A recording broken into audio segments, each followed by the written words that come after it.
So tell me a bit about your personal wellness journey. Look, my personal wellness journey is probably not unlike a lot of New Brunswickers. I have good days and I've got tough days. Certainly, as when I was younger, I was very active. Participated in lots of both organized sports and recreational activities. And I did when I was young as well. And as a young adult, I was involved in things like different sports and outdoor things like fishing, etc. But when you get busy, you have a tendency to sometimes forget about your own personal need, whether that be your mental health needs or your physical needs.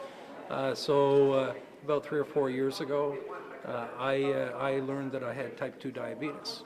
It's because ultimately I chose not to take good enough care of myself, and because of my lifestyle and the pace that I was keeping and that type of thing. I've learned over the last 3 or 4 years that I can't help. I have to take care of myself. Even now it's still a challenge. I try to eat better than I did before. I certainly work to manage the diabetes better than I did before, although it's not perfect. But it is part of the evolution with what I do as Premier even. The question of mental wellness is as important as physical activity. So, being able to have a close circle of friends and confidence to be able to share, because it's not always easy, has been something that's important to me. Certainly important to have a strong family again to help me be strong. But it's helped me, I think, have a better understanding of where we are as a province, and the train wreck that's coming down the tracks if we don't change how we take care of ourselves as a province, collectively and individually.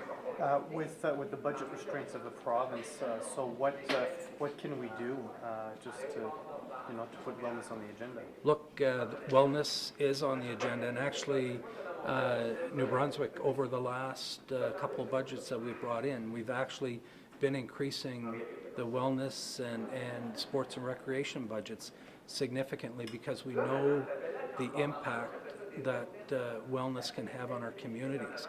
We've also brought things forward like investments in diabetes, investments in mental health as well, because again, we know for the health of our society and to save dollars down the road, that makes good sense. So you have to set your priorities.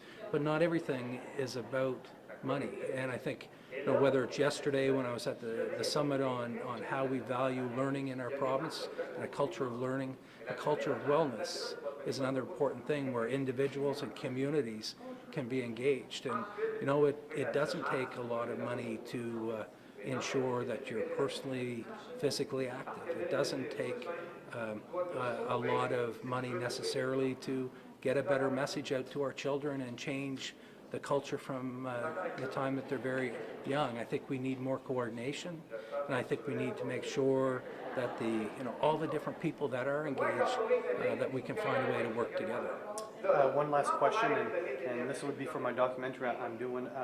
New Brunswick has about 30% higher cancer rate in some cancers than a lot of the parts of Canada, specifically BC. In your opinion, why do you think our cancer rates are so much higher in provinces?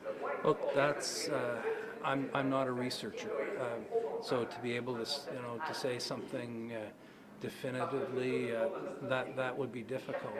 There are probably a number of factors, like so many things, that come into play. We also know that we're aging more quickly than other provinces in Canada, other than Newfoundland, and cancers become more prevalent normally with an aging society. We know that we're the most unfit or obese province in Canada, or one of the top two again. Again, we know that healthy lifestyle has a big impact on things like cancers. Smoking rates, again, especially concerns with our young people, is something where we can have triggers. And education and levels of education, again, play an important role as well. So there are probably a number of factors that come together. what we need to know, and we need to be able to do necessary research to know and understand. And then, the prevention work, the wellness piece is an important part, because ultimately whether someone is able to hold off from becoming significantly ill, the reality is if they are well, they're able to fight illness better than if they're not. So. For the next 2 years, while you have the reign, will we be looking into any critical care in New Brunswick like the province of Nova Scotia has? Okay, I guess I'm not quite sure on Okay. on what we have moved forward with. As an example, very strategically, is we just finished work that had been conducted through a summit on primary health care. So how can we ensure that people have better access to their doctor, how they're able to work their way through the healthcare system. And we've just come out with a report which will see significant change in how we're able to better provide access to care in the province. We're working on our mental health strategy, mental fitness strategy with the people of New Brunswick. We're significant investments on chronic illness because, again, we know that they're the types of illnesses that have some of the largest impacts on the illness of people and on the unhealth of our society. Okay. And can I just, one last question, and it is, it has to do with my cancer doc too. It's just with, the New Brunswick government, I guess, investing in tobacco. Is there something being done to look at maybe find other funds other than the tobacco funds to invest in?